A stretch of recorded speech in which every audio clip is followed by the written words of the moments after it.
Attention mga SSS members and pensioners. Unang tranche para sa 2,000 piso na uplift assistance program na katakdang ipamamahagi o matatanggap na sa susunod na linggo. Yan ay ayon sa DSWD. Pag-uusapan natin yan mga ka-vlogs. Hello po sa lahat, saan ka man nanonood, kumusta? No? Nasa Facebook ka man o nasa YouTube channel natin, nanonood, sana nasa mabuti kayong kalagayan. Well, ito ating pag-uusapan dahil ang patungkol sa 2,000 piso na uplift assistance program ay kasalukuyan na pong pinamamahagi, no? Particular yung ating unang grupo, which is the 4-piece beneficiaries and walang gutom program, meron ng mga payout na binigay sa kanila, no? And then at the same time, yung pangalawang grupo na para sa mga pamilyang Pilipino na mga mababa po ang buwanang income at kabilang sa mahihirap, nagsimula na din po ang kanilang payout o pagtanggap ng 2,000 piso. Well, dito naman po tayo sa pangatlo na grupo, which is para sa mga employed SSS members. Well, ayon po sa DSWD ay naisimuti na po nila ang listahan ng mga low earners na mga employed SSS member, no? Na sumiti na yung mga listahan ng pangalan sa land bank at posible daw di umano na sa susunod na mga linggo ay matatanggap na, no? Mapupunta na sa disbursement bank account ang karamihan, no, sa mga beneficiaryo sa 2,000 piso na uplift assistance program.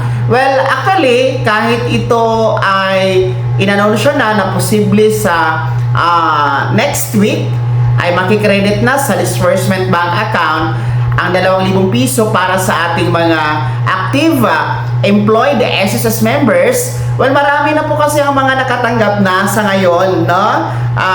May mga nakikredit na 2,000 piso, meron ng mga naka-withdraw na nga, di ba? So siguro, kasi nga July ito sisimulan mga ka-vlogs, no? Kung inyo po naalala, inanunsyo ito ni Pangulong Bongbong Marcos noon pong July 16 pa. And starting nga ng July na buwan, magsisimula ang 2,000 piso. 6 na buwan ito na assistance program. Mula July hanggang Disyembre. So 6 na buwan po yan. Ngayon kasi nasa August 1 na tayo, no? Unang araw tayo ngayon ng Agosto. So dapat na ibigay na at ibibigay na dapat ang July na 2,000 piso. Kasi iba na naman itong 2,000 piso for this month of August. Kasi nga every month ito, within 6 months up to December mga ka-vlogs. Well, para po sa mga nakatanggap na, no, once a month lang yan ha. Ngayon, kasi nga Agosto na tayo, another 2,000 ito. Para naman sa mga hindi pa nakatanggap ng 2,000 piso last July, no?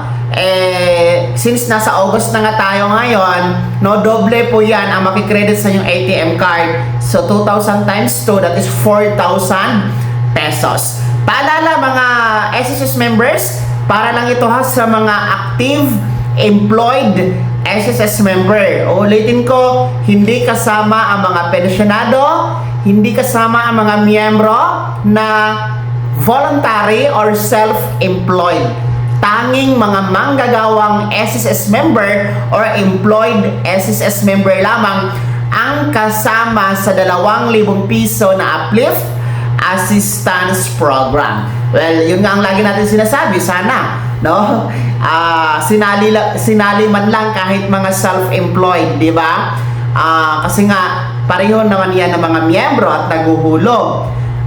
Wala naman sigurong pagkakaiba, no? Buti nga yung mga employed may mga trabaho pa hanggang sa ngayon. Pati yung mga pensyonado dapat sana sinali na yan. Kaso lang, ang criteria talaga is employed SSS member lang po talaga. Kaya wala tayong magagawa dyan, no? Nasa 1.5 million lang ang makikinabang dyan, mga ka-vlogs. Well, anyway, ulitin ko, ang unang tranche para sa releasing ng inyong 2,000 piso na uplift assistance program ay posible umanong matatanggap na sa susunod na linggo, at yung mga tapos na nga for the month of July, iba na naman itong Augusta na buwan, mga ka-vlogs. Kaya naman mga SSS members, ano po yung komento at reaction sa balitang ito? Sino sa inyo dito ang mga meron ng laman ang ATM card na 2,000 piso for the month of July?